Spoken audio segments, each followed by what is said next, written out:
जी sir, क्या नाम? हाफिज अकरम खुर्शीद साहब। हाफिज साहब, कहाँ से आए हैं आप? जी मैं सियालकोट से आया हूँ। कितना खर्चा हो गया अब तक यहाँ पर आने में? तकरीबन 15,000 रुपये हो गया होगा साहब।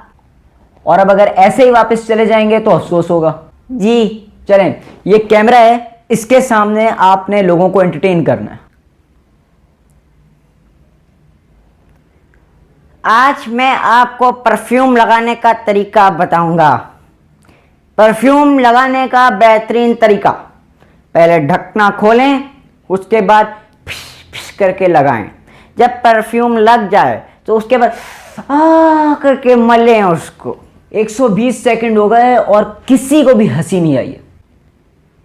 बैठे। जी सर।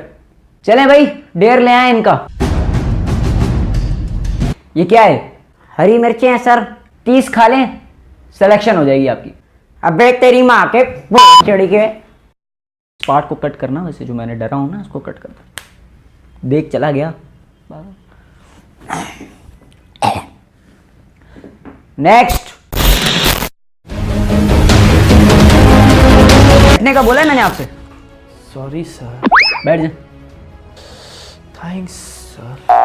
Baby princess. वाना भी गर्ल हो या गे? सर आप बड़े ही मजे के लगे। तू है क्या चीज है?